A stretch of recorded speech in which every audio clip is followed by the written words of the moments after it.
started. So for this meetup, we will walk through AWS IAM service for the access management. After that, we're going to see manage access with tags, and we're going to see some examples. So the IAM service, AWS Identity and Access Management Service, is the service that enable us to access securely to AWS services and resources. The IAM service, which is the Identity and Access Management AWS service, this service enables to securely control access to AWS services and AWS resources. So it enables us to manage users and their access to resources and to manage roles and their permissions. So for the IAM identities, we do have users. We can create users with programmatic access or AWS Management Console access. For the programmatic access, it's to access APIs, to access CLI through AWS, or AWS Management Console, it's only access for console, so it's managed using a password. For the programmatic access, we need credentials, a secret credential. So, and we have also groups. Groups are a collection of IAM users.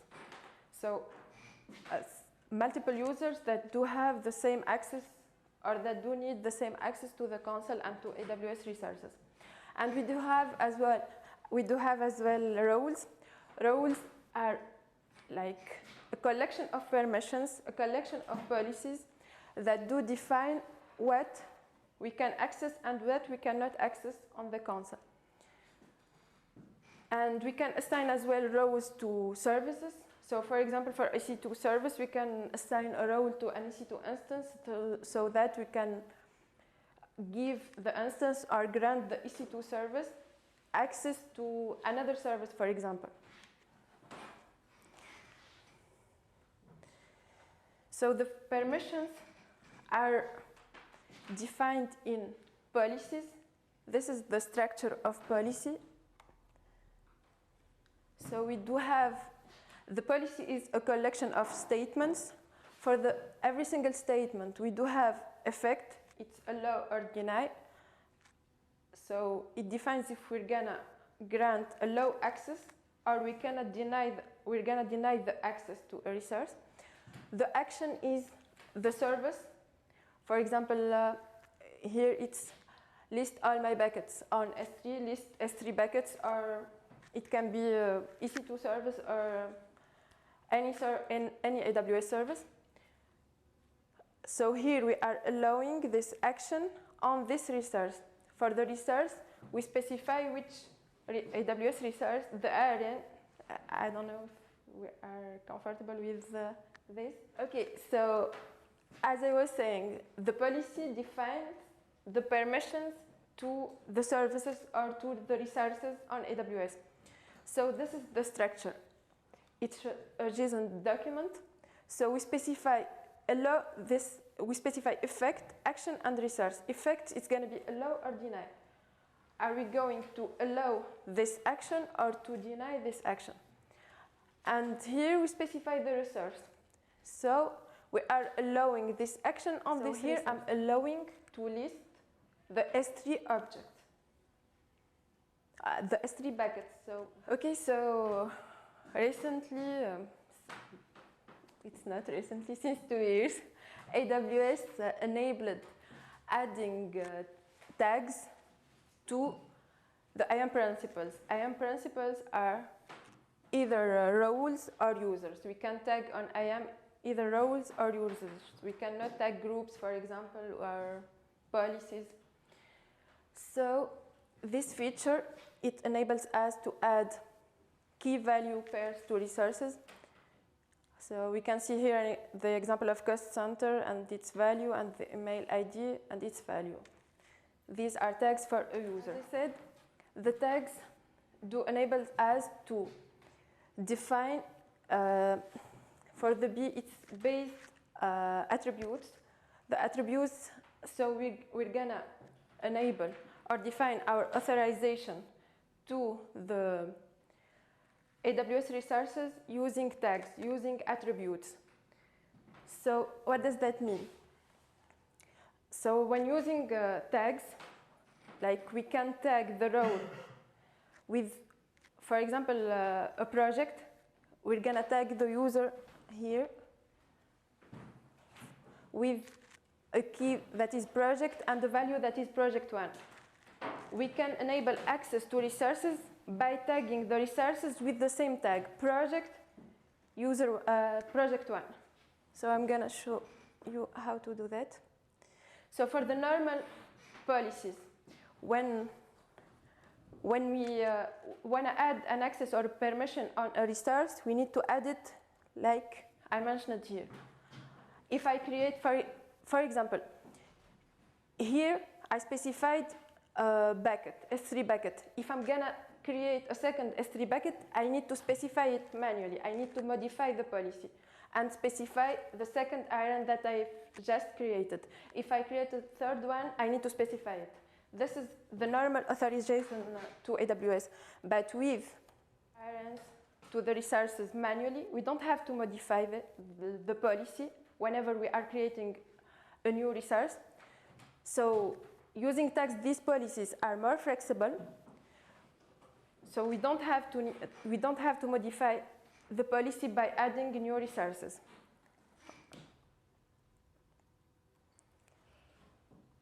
I'm going to show you some examples so that you can understand what I'm saying. So how can we do that? This is using condition keys.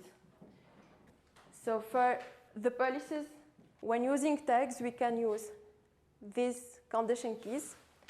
Request tag is the tag that you request to be added or removed from a user or role.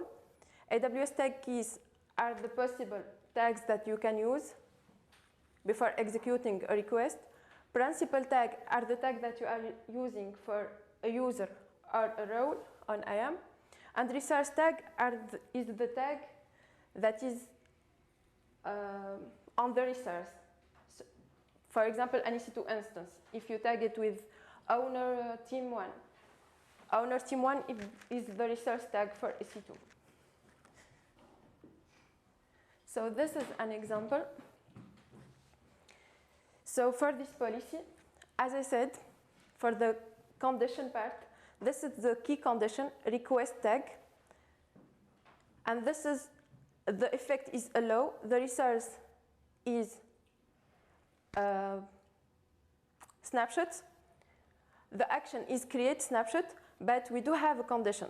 So we cannot create any snapshot without tags. So we need, for this condition, that does mean that the snapshot that we're gonna create, we need, while creation, define the tag. Here, it says that the request tag, that means that the tag we are passing while requesting this action. While creating the snapshot, we pass the tag owner, and we cannot create the snapshot only, we can create the snapshot only if we have the owner tag on the snapshot matches the value of the owner tag on the user that is creating, or the role that is creating the snapshot. I don't know if that's clear. So here we do have a condition. Request tag and principal tag, the value should match. That means that the value of the owner on the snapshot should be the same as the value of the owner on the user creating, or on the role creating the snapshot. That's clear?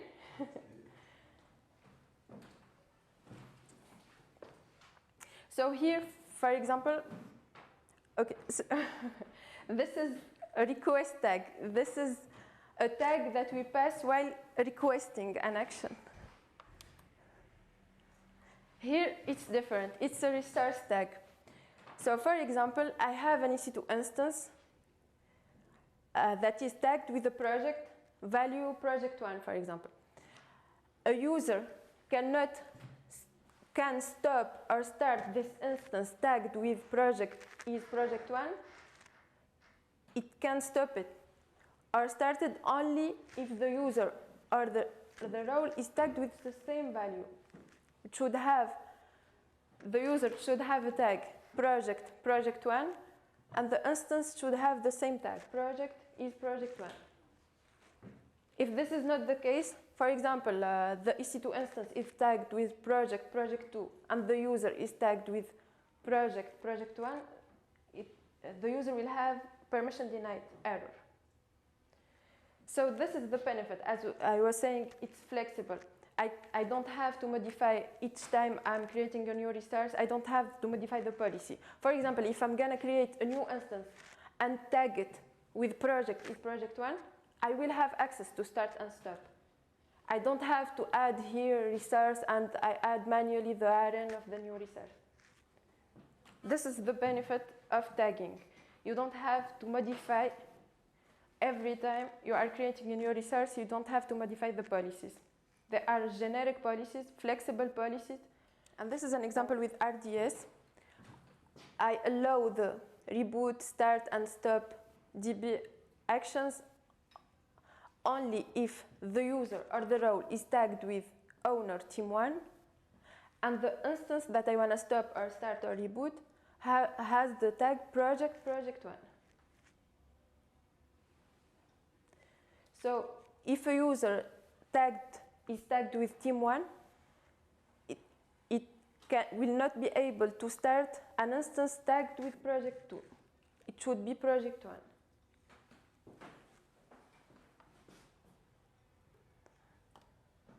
So I have an example here.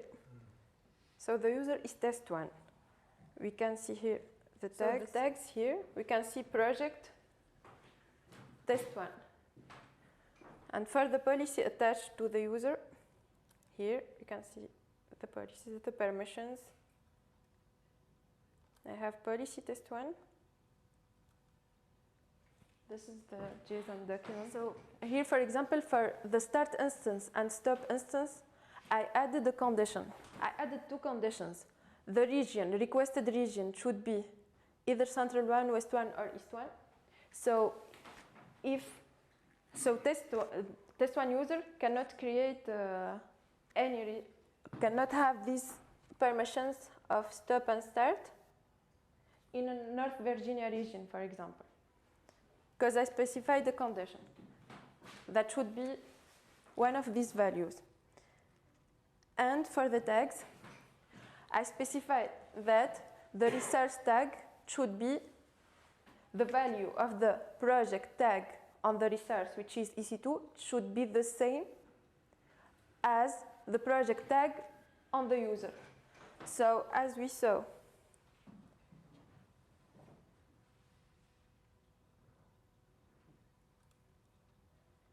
the user is tagged with project test1. This user will be able only to start and stop instances that are tagged with project test1. So I have an EC2 instance. For example, if we have a production team, a dev team, DevOps team, the benefit of tags that we can create generic permissions for all the teams. We don't have to write a specific permission or a specific policies for each team. We can have a generic policies and we specify each time just the tag. For example, for a dev team, we can specify team dev, and on the resources, we're going to specify team dev. Or for example, in what I implemented, so we're going to continue the example after that. So I said this is the instance. These are the tags. Project test1. And as we saw, this should be the same tag. For example, I'm going to change it to test2. And we're going to test if I can stop and start. So I give the actions to stop and start. We're going to test instance state, start.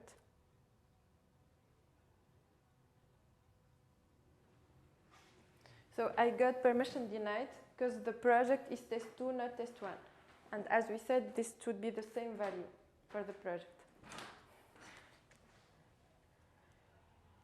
As this is test1 and this is test2.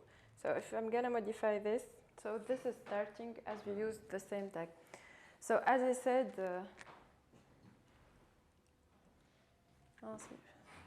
it's a network issue. That's not. It's a network issue to display the tags. So as I said,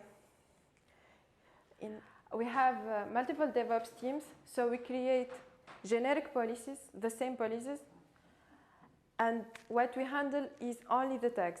For the team one, our policies are based on owner tag. So owner tag, it's team 1, team 2, team 3. And team 1 will have access only to resources tagged with owner is team 1. Team 2 will only have access to resources tagged with team 2. But we are using the same policies. It's just the value of the tags that change. The policy is used to specify the permissions, not to set limits. So the limitations of this feature is that not all AWS services do support tag-based access. For example, for S3, the storage service, we can tag buckets, but AWS says that this is S3 service does not support this. So if I'm going to put a condition on the policy for the access to S3, this is not going to work because this is not supported by this service. So we can find here the list.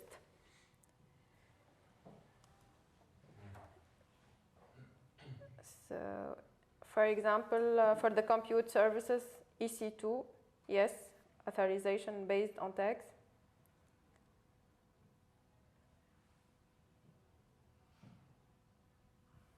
But for example, for Lambda, no. For the access based on tags. So we can find here the list of services that do or do not support this feature on tags. But it's important to know as well that resource level permission, this is the access based on errands. This is not supportable by all the services. For example, here, Amazon Workmail, that does not support this feature. So you need to check each time you're gonna implement access management if the service does support or not. And for the key conditions, for example, for EC2 IAM actions, and you're gonna find the list of actions that you can grant access to on this AWS documentation, and you're gonna find each action does support what keys. For example, as I said,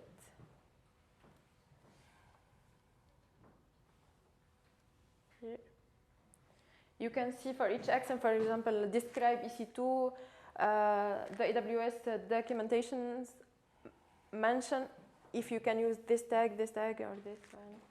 It mentions the list of the tags that you can use with each action. Because to implement this, the access based on tags, this should be granular, based on action. So you cannot just type EC2, you cannot grant admin access. That needs to be granular based on action. Each action does support what exactly.